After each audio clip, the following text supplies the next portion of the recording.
All right, I want to share my testimony, who I am. I think coming out as a person who believes they've been anointed by God in order to share the gospel. I should at least tell a little bit about myself, so I'm going to share my testimony. Might take a little bit of time. If you're interested, you can watch it through to the end or watch piece by piece. Um, However, you want to consume this content, I think that it will be helpful. If nothing else,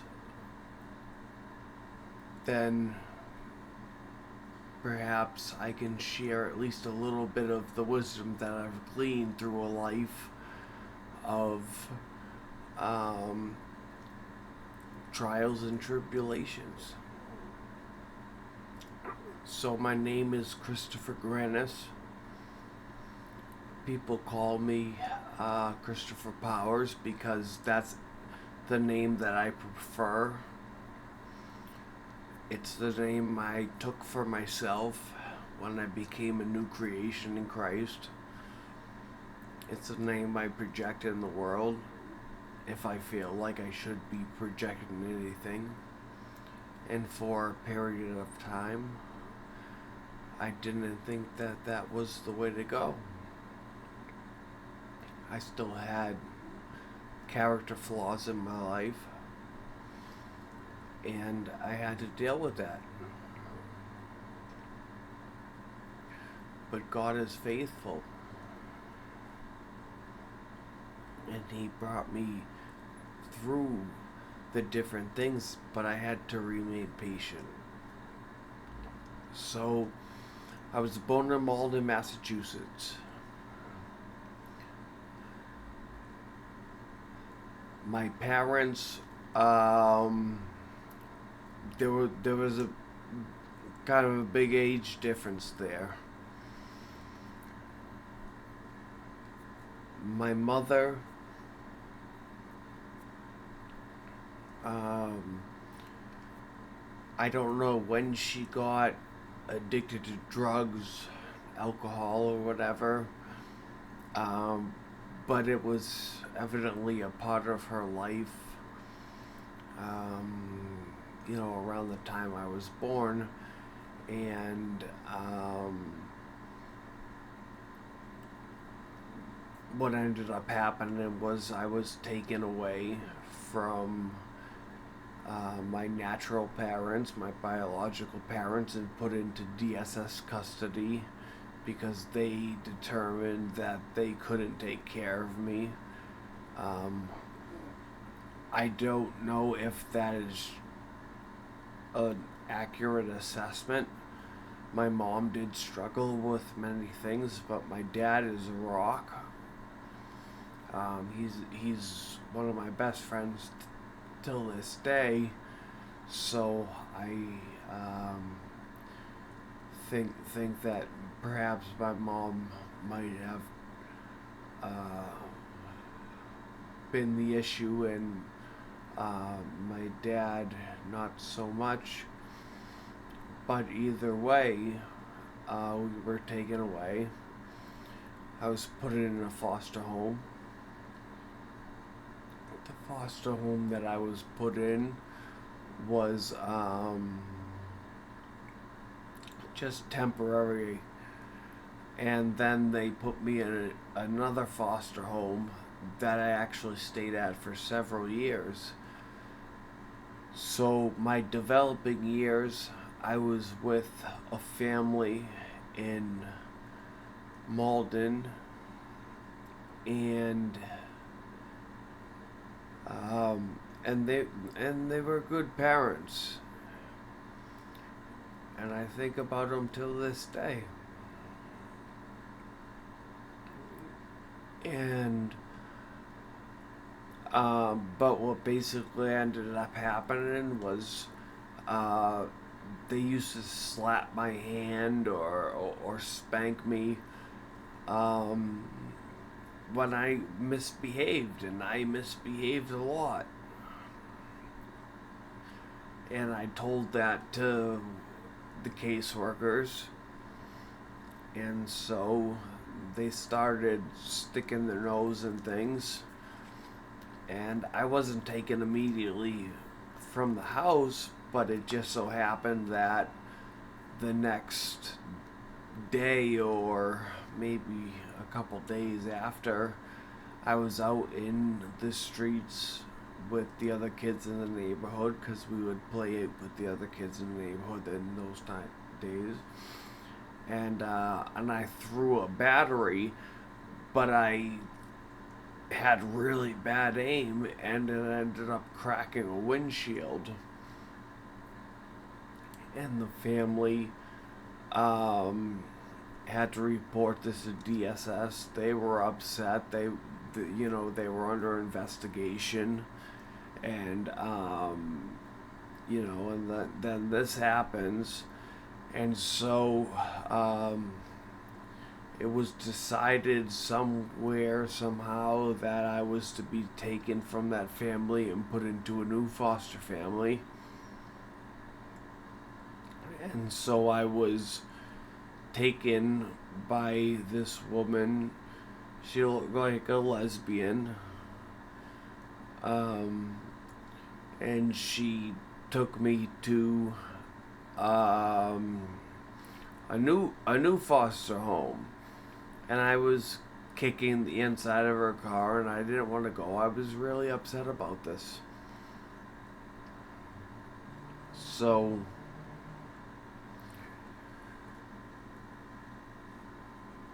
the DSS worker drops me off at the house. I lived there for a little bit. It's supposed to be just a couple weeks, kind of like a timeout. And so I expected I would just go back to my home. These were the only parents I ever really knew. And I'd been there, I was probably 8 years old at the time, so, I had been there for a while. They were the only parents I knew. And so I would call them while I was at this foster home, and they would tell me, "Oh, we'll come visit you. Just Billy's sick." And Billy was my foster brother. And they would tell me stuff like that. And eventually, my new foster mother came to me and said, "You can't keep calling over there. They don't want you. Like, get over it." She didn't say it that way, but that was essentially the message. She was much more gentle with it. And she was a Christian woman, a great woman. Her name was Nancy. And so I lived with Nancy for a little while, and she introduced me to Jesus. And that was pretty much the beginning of my walk with Christ. Of course, there was been many different things after that kind of came, but when I was there, I didn't really appreciate what she was giving me, because I was upset emotionally. I'd been taken from my family, and even though I like Nancy, I would be aggressive with the other kids, and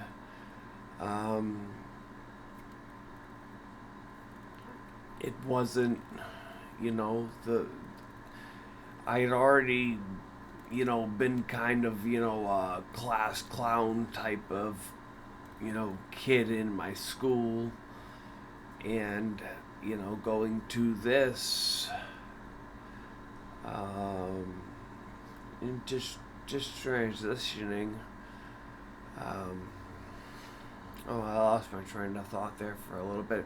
But anyway, so Nancy, she was a nice woman, and she took care of me. But I kind of kept running away from the house,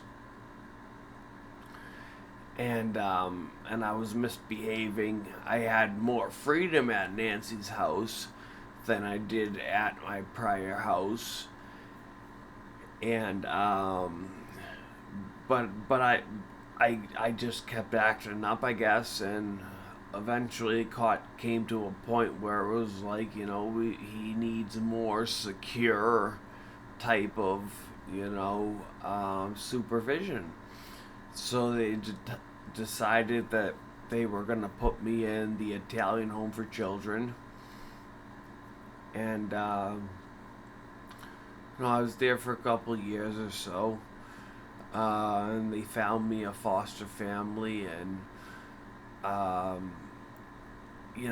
lot of stuff happened in that time. I became to understand, what it means to be restrained. You know, I got restrained a lot. Um, I was pretty rambunctious, so sometimes it hurt to be restrained, but most times it was, just demeaning. So you get used to, you kind of get used to that. And so I was there for about 2 years, and then they found me a foster family. Unfortunately, the foster son, or the biological son of the foster parent, I should say, had cancer, and so so they decided that they couldn't take me, and so I had to spend another year at the Italian home. And I was going to a good school at that time, school that was very beneficial to me. Um, Met some great people. I had some great teachers, um, that really, gave me strength, kind of move through the teachers. Um, I don't know if we appreciate enough what these teachers do for us and our children, but it is remarkable, and they left a huge impression on my life. So I could give names, but this is kind of my testimony, and I don't want to go on a tangent. Um, so I end up, eventually after another year, they find me a new foster family, and this was it was ironic because I could actually look out the window and see the first foster family's home, because they live right across the street.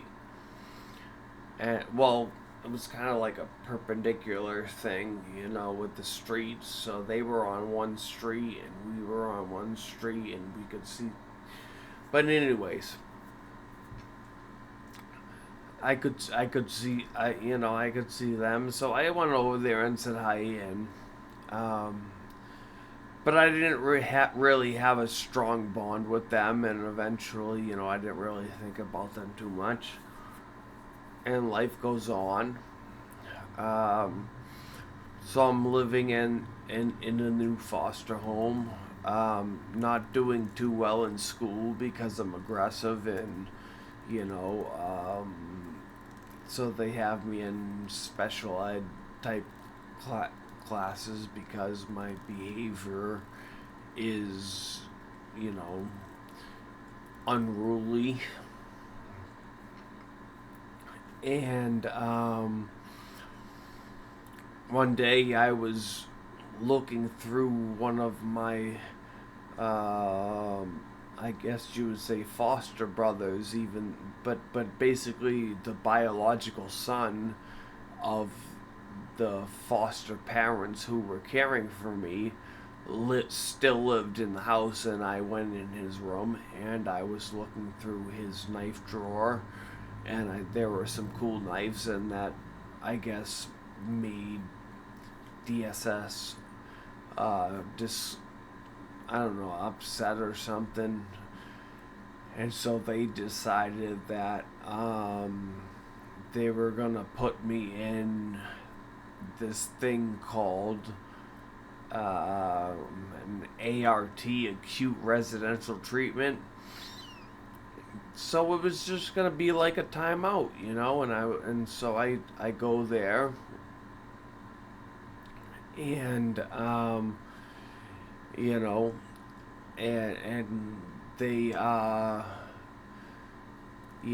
tell me, okay, in a week you're gonna be leaving, and so after a week, I'm like, okay, and I'm like, hey, it's time, and my foster parents come up and they tell me, well, we decided as a family that we don't want you. So I couldn't go back there. And then they put me in a psychiatric hospital because I assaulted one of the kids at the house because he was trying to bully me. And I went to a psychiatric hospital where they abused me in many different ways. I don't really want to get into the details. But horrible place, horrible people, doing horrible things. And then they eventually decided that they were going to put me in a sex offender program.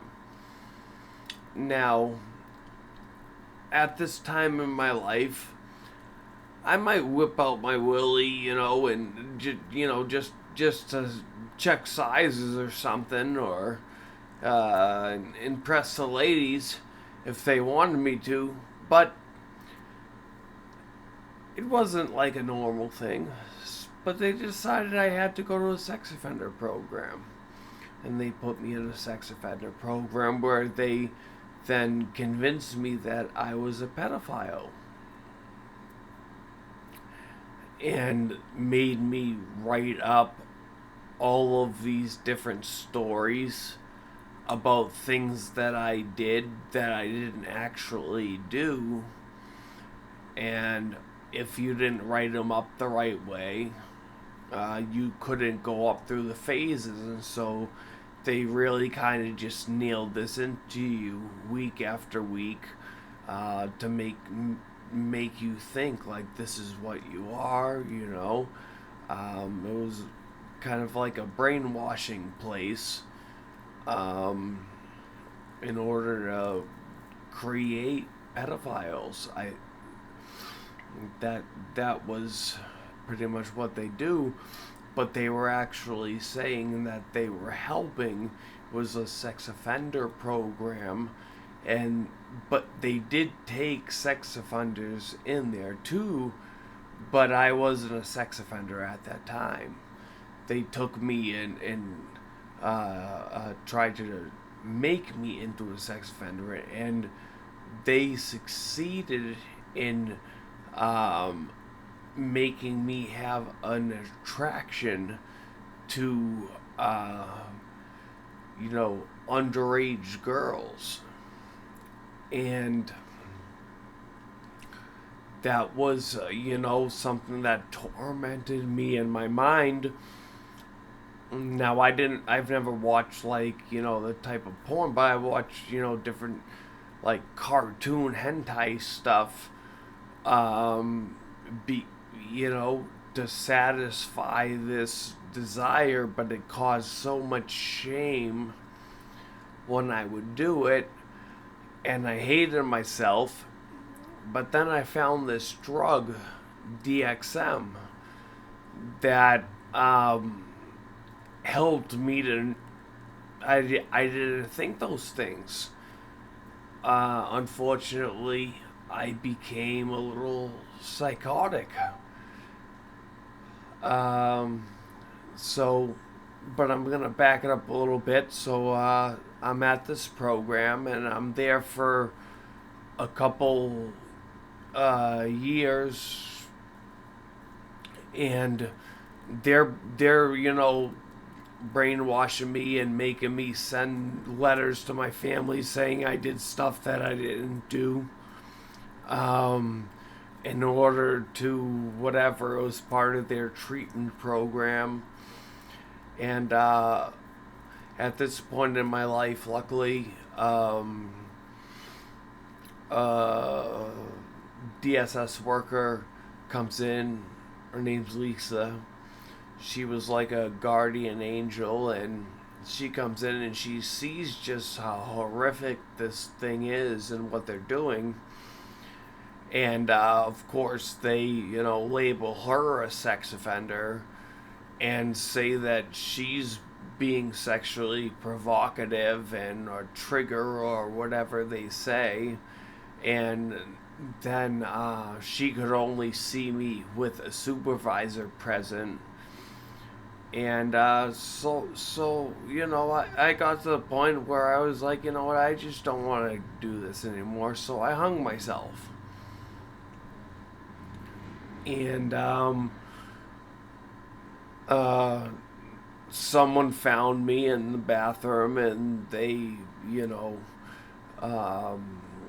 called them. I didn't end up dying, but I go to the hospital, and there was a therapist there who was kind of on the fence a little bit. He wanted to help us. He knew this was wrong, but he also wanted his paycheck. So he kind of just went with the flow, and just continued doing this stuff. But he also gave me some advice. He said, use this to get out of here. And so I ended up pretending I was suicidal after this in order to get out of this program, which thankfully worked. And once I was out of this program, I was in another place, but I was at this point I was very aggressive, kind of violent,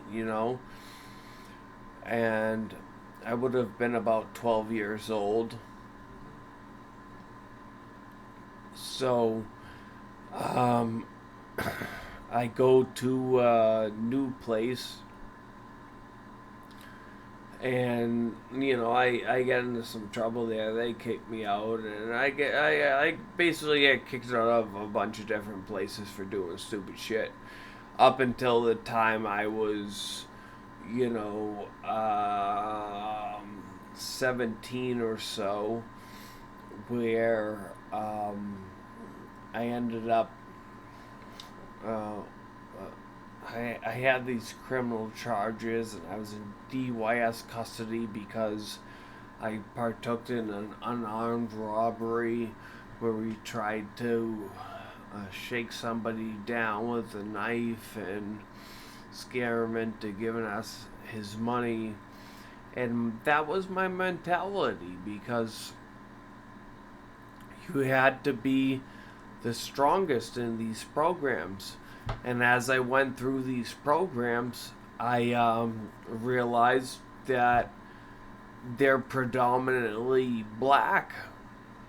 And when you're a white guy going through these programs that are predominantly black, you are the oddball.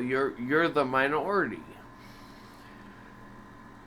Now, of course, there were, Spanish and white people there too in different programs, but um, the type of culture that um, I was bred in was very what we would call urban, and it was the rap music culture, the Tupac and the Biggie, and and so that was where my mindset was. Now,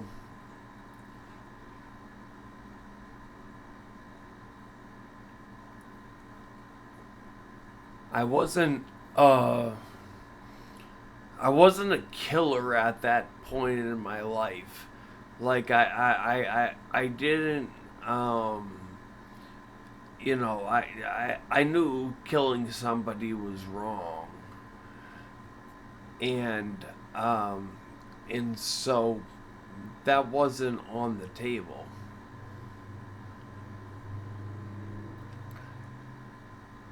But I was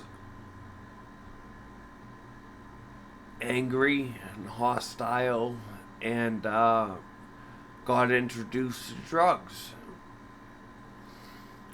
First started just marijuana and alcohol. Um, and progressed, into ecstasy after that. Um, I ended up having these court problems because I violated probation. So when I was 17, I was living in a home, and it was one of these kind of like independent living home places that you would live. And so I'm living there, and uh,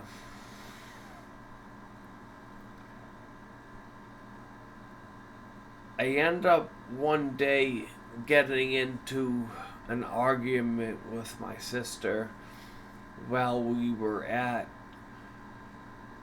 Six Flags. We were actually celebrating uh, my birthday, and she says to me uh, something that was very hurtful, and so I went home and I started drinking, and I ended up getting in a conflict with this guy,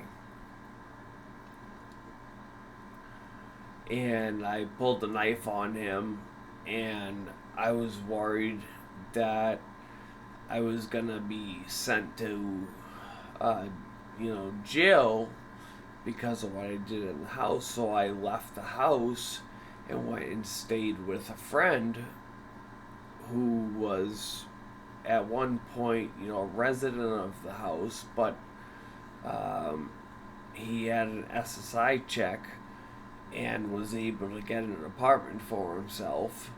And so he took me in for about a week. But me and him ended up, uh, you know, we were just drinking and smoking pot. And we wanted some pot one day. And so I was like, oh, I just was at the park, and this kid had some marijuana, and uh, I mean, this isn't verbatim. This is the story. This isn't. Don't quote me on my dialogue or whatever. But basically, we decide to go over to the park, and you know, another kid was with us, and we end up, knocking this kid down and kind of like kicking him, and this Andrew pulls out a knife and stabs the kid a couple times in the ass and the thigh, and we take his weed, and I end up going to jail for this because somebody told the police who I was and that I was the guy and I was there and they had the evidence. So I ended up doing 2 years for that with 3 years of probation. But I violated the probation, so I ended up having to do another 2 years or so. I don't remember the exact numbers. I spent more than 16 years of my life in prison, but it's close. You know, I don't remember everything completely accurately. So, anyways, so I have to go do some prison time, but now at this point in my life, about 19 years old, I got out of prison, and I meet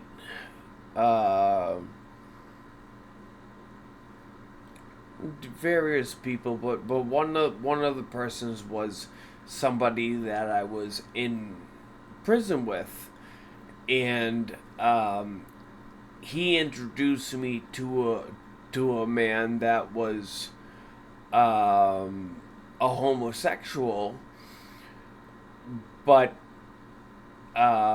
also needed work done, you know, all throughout his house.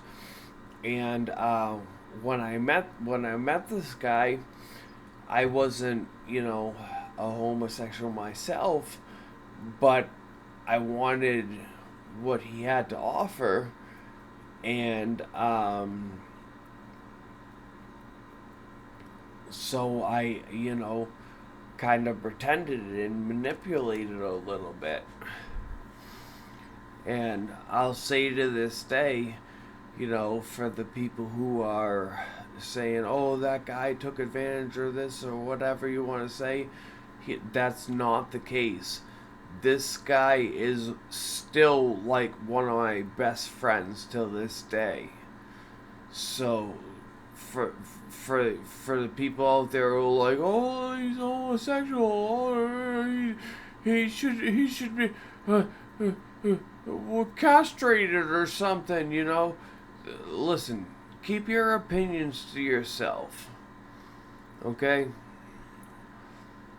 Yes, there is a spirit that is confusing people as to their sexuality and manipulating that thing, and that does not exist in heaven. And but they're deceiving you with this whole, you know, against the gays and against this to deceive you, so you don't know that what's really happened is the genetic mutation of species. Okay, fallen angels in the past have mutated the species, and they created the Nephilim, which were the giants. Well, we know about them throughout like mythology and stuff, but that's a whole kind of another subject. I want to stay focused on this. If you want to listen to my other content, I'll go into depth about, you know, who they are and where they came from or whatever, but this is just my testimony. So anyways,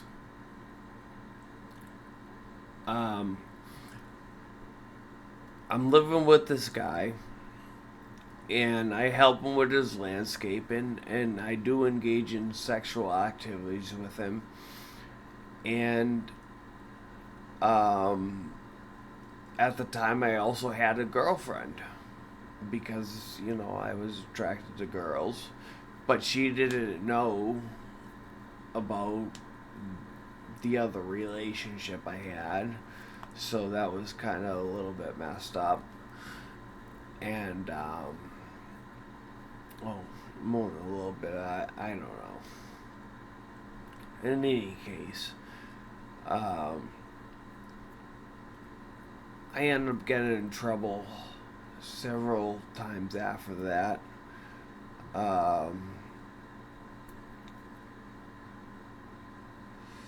but I think for this video, this is enough information. I'll share a part two uh, as I collect my thoughts.